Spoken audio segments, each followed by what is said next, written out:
Dear Bihar board students, जो अभी 10th करके इस सोच में है कि आगे हम कॉमर्स पढ़ेंगे। अब आइए कॉमर्स में तो उनको क्या पढ़ना पड़ेगा। आज ये वीडियो इसी संबंध में है कि कॉमर्स अगर 11th-12 में आइकम में पढ़ना है तो कौन से सब्जेक्ट पढ़ने होंगे। सब्जेक्ट के विषय में भी आपको हमको जानकारी देंगे, तो सिलेबस के विषय में भी जानकारी देंगे। तो ये वीडियो पूरा देखिए साथ में। आइए वापस सबसे पहले ये बोले +2 बिहार बोर्ड से अगर आपको करना है तो सब्जेक्ट 2 पार्ट में डिवाइडेड है, एक कोर्स सब्जेक्ट, एक ऑप्शनल सब्जेक्ट। आइए कोर्स सब्जेक्ट में कौन कौन से पेपर आपको लेने पड़ेंगे। कोर्स सब्जेक्ट लेना ही होगा।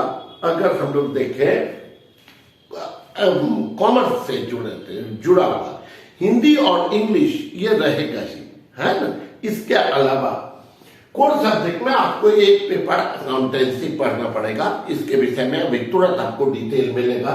फिर दूसरा बिजनेस स्टडीज, अकाउंटेंसी भी आपको 100 मार्क्स का, बिजनेस स्टडीज भी आपको 100 मार्क्स का मिलेगा, पढ़ना होगा।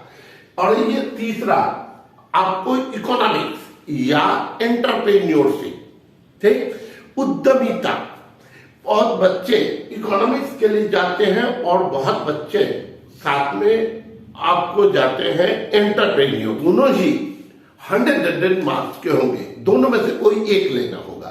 इसका मतलब हो गया कि एक पेपर अकाउंटेंसी, एक पेपर बिजनेस स्टडीज और एक पेपर इकोनॉमिक्स या एंटरप्रेन्योरशिप। अब आइए हम लोग आगे बात करें ऑप्शनल में कौन कौन से पेपर होंगे। ऑप्शनल आपको एक पेपर लेना होगा। जैसे उधर आपने 3 पेपर लिया कोड में, तो ऑप्शनल में कौन कौन से आप ले सकते हैं। मैथ ले सकते हैं, अगर आपकी इच्छा है मैथ लेने का। मैथ में भी 2 होगा, मैथ अप्लाइड, मैथ कोर। तो आप चाहें तो मैथ अप्लाइड है, और कॉमर्स वालों के लिए मैथ अप्लाइड भी है। मैथ कोर किन के लिए है। मैथ कोर जो होता है वो जो लोग इंजीनियरिंग के लिए जाना चाहते हैं, कॉमर्स वाले के लिए मैथ अप्लाइड की जरूरत होती है। या आप कंप्यूटर साइंस ले सकते हैं, या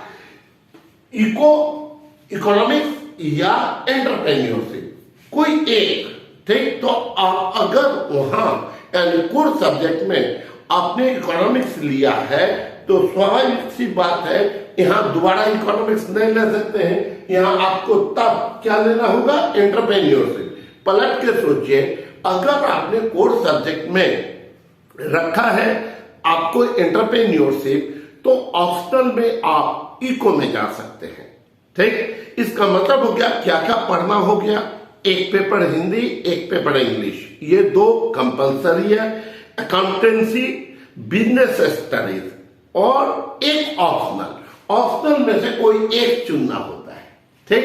अब अगले वीडियो में साथ में आपको हम बताएंगे कि ये थोड़ा थोड़ा सा इंट्रोडक्शन देंगे हर सब्जेक्ट के विषय में।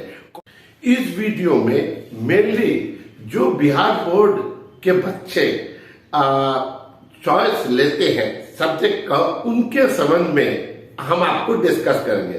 साधारणतः बिहार बोर्ड में क्या क्या लेते हैं लोग, हिंदी इंग्लिश तो लेना ही है, इसके अलावा अकाउंटेंसी लेते हैं, बिजनेस स्टडीज लेते हैं, इकोनॉमिक्स या एंटरप्रेन्योरशिप, ये दोनों में से कोई एक ऑप्शनल में ले लेते हैं। तो 600 हो गया ना, 400 और उधर 200, हाँ 600, 600 का। आप चाहे तो एक कोई आप ऑप्शनल साथ में रखें। अकाउंटेंसी में क्या पढ़ना है। अकाउंटेंसी में मेनली ये पढ़ना पड़ता है हिसाब किताब कैसे रखती है कंपनियां।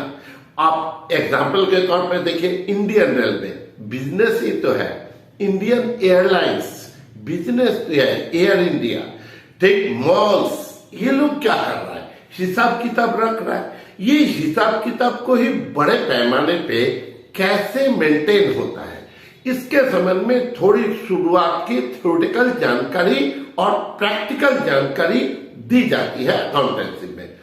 बिजनेस स्टडीज, बिजनेस स्टडीज में हम लोग क्या पढ़ते हैं। बिजनेस स्टडीज में हम लोग पढ़ते हैं कि आखिर बिजनेस ऑर्गेनाइजेशन कैसे होता है, कैसे बिजनेस को ऑर्गेनाइज करते हैं, ठीक। और जैसे आखिर प्राइवेट सेक्टर और गवर्नमेंट सेक्टर में क्या फर्क है, LIC, ठीक, और प्राइवेट जो LIC की कंपनियां हैं उनमें क्या फर्क है। आप ICICI बैंक और स्टेट बैंक ऑफ इंडिया दोनों का फंक्शनिंग स्टाइल अलग अलग है, क्योंकि दोनों दो अलग अलग सेक्टर से हैं। बिजनेस स्टडीज में और भी हम लोग पढ़ते हैं कि मॉल्स में आपने देखा होगा इतना इतना माल है, इतने इतने वैरायटी के गुड्स है, आखिर वो लोग कैसे इसको मैनेज कर रहा है ना, सेल्स कैसे जनरेट होता है, यह हाईली इंटरेस्टिंग। आपको मॉडल्स कैसे जो है अलग अलग टाइप के मॉडल्स बिक रहे हैं मोटरसाइकिल के, और ये IPL भी बिजनेस है, तो ये IPL का प्रमोशन कैसे होता है, मतलब उसका एडवर्टीजमेंट कैसे होता है, इसके संबंध में बिजनेस स्टडीज। इकोनॉमिक्स भी ये दो पार्ट में डिवाइडेड है, micro economics and macro economics. ये आप देखिए लॉ एंड डिमांड, ये हर जगह होता है ना।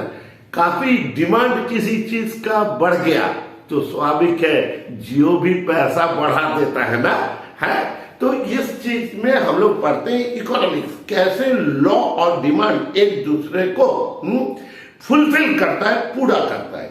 एंटरप्रेन्योरशिप, उद्यमिता में हम लोग पढ़ते हैं कैसे उद्यमी काम करते हैं, एंटरप्रेन्योर्स कैसे काम करते हैं। आपने निश्चित सुना होगा स्टार्टअप, भारत में स्टार्टअप का भी खूब जोर है। एंटरप्रेन्योरशिप में फर्स्ट ये लर्निंग होती है कि कैसे स्टार्टअप में लोग अपनी कैरियर शुरू करते हैं। Thank you.